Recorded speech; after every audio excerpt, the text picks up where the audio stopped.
கேரளாவின் வயநாடு மாவட்டத்தில் இயற்கையின் கோர தாண்டவத்தில் சிக்கி 200க்கும் மேற்பட்டோர் பரிதாபமாக பலியாகியுள்ளார்கள். கேரளா முழுவதும் கடந்த சில நாட்களாக கனமழை பெய்து வருகிறது. கொட்டும் மழையின் போது செவ்வாய்க்கிழமை அன்று நள்ளிரவு 1 மணி அளவில் முதல் நிலச்சரிவு முண்டக்கை டவுன் பகுதியில் ஏற்பட்டது. அதனைத் தொடர்ந்து சூரல்மலை பகுதியில் உள்ள பள்ளி அருகே நிலம் சரிந்து மக்கள் நிர்கதியானார்கள். முகாமாக செயல்பட்ட இந்த பள்ளிக்கு அருகே இருந்த ஏராளமான வீடுகளும் கடைகளும் மண்ணிலும் சேற்றிலும் புதைந்து போனது.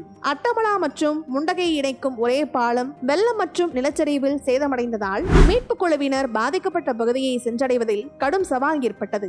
நள்ளிரவு முதல் அதிகாலை நேரத்திற்குள் நடந்த இந்த இயற்கை பேரிடரின் கோர தாண்டவத்தில் சிக்கி இரவில் தோங்கிய போதே வீடுகளுடன் ஏராளமான மக்கள் புதைந்து போயுள்ளார்கள். குறிப்பாக முண்டக்கை பகுதியில் வீடு மற்றும் கடைகள் இருந்ததற்கான சுவடுகளை தெரியாத அளவிற்கு வெள்ளம் கரை புரண்டு ஓடுகிறது. முண்டக்கை பகுதியில் வெள்ளத்தில் அடித்து செல்லப்பட்ட நபர் ஒருவர் பாறைகளை பிடித்துக் கொண்டு உயிருக்கு போராடிய காணொளி தற்போது வெளியாகியுள்ளது. இதே போன்று முண்டக்கை பகுதியில் இருந்து தப்பித்த சுமார் 250 பேர் மேடான பகுதியில் உள்ள ரிசார்ட் ஒன்றில் தஞ்சமடைந்துள்ளார்கள். இந்த நிலையில் இந்த நிலச்சரிவுக்கான காரணம் குறித்த தகவல்கள் வெளியாகியுள்ளன.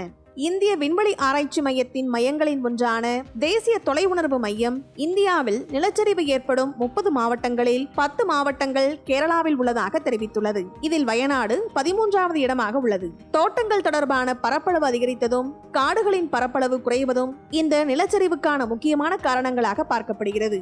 மேலும் 2018ஆம் ஆண்டு ஜூன் முதல் ஆகஸ்ட் வரையிலான காலகட்டங்களில் மட்டும் இயல்பை விட 42% அதிகமான மழை பொழிந்துள்ளது. 5000க்கும் மேற்பட்ட இடங்களில் சிறிதும் பெரிதுமாக நிலச்சரிவுகள் ஏற்பட்டன. கிட்டத்தட்ட 1 மில்லியன் மக்கள் தற்காலிகமாக இடம்பெயர்ந்துள்ளார்கள். 500 பேர் பலியாகியுள்ளார்கள். 2019ஆம் ஆண்டு ஆகஸ்டிலும் இதே போன்று நிலச்சரிவு ஏற்பட்டதில் 60%த்திற்கும் அதிகமான கிராமங்கள் பாதிக்கப்பட்டன. மேலும் கடந்த திங்கள் மற்றும் செவ்வாய்க்கிழமைகளுக்கு இடையிலான 24 மணி நேரத்தில் மட்டும் வயநாடு மாவட்டம் 140 மில்லிமீட்டர் மழை பெற்றுள்ளது. இது எதிர்பார்த்ததை விட 5% அதிகம் என்று இந்திய வானிலை ஆய்வு மையம் தெரிவித்துள்ளது. இந்த நிலச்சரிவு ஏற்படுவதற்கு 16 மணி நேரத்திற்கு முன்பே ஹியோம் சென்டர் இந்த நிலச்சரிவு ஏற்படுவதற்கான அபாயம் இருப்பதாக வயநாடு மாவட்ட நிர்வாகத்தை எச்சரித்துள்ளது என்று தகவல் வெளியாகியுள்ளது. ஆனால் இந்த எச்சரிக்கை உள்ளாட்சி அமைப்புகளுக்கோ மக்களுக்கோ தெரிவிக்கப்பட்டதாக தெரியவில்லை. இதுவே இந்த நிலைக்கு காரணம் என்று கூறுகின்றார்கள். மேலும் மலா பகுதிகள் பெரும் பாதிப்புகளை சந்தித்த பகுதிகளாக உள்ளன. வரலாறு காணாத பேரிடரை சந்தித்த மக்கள் மீட்பு குழுவினரின் உதவியை நாடி வருகின்றார்கள்.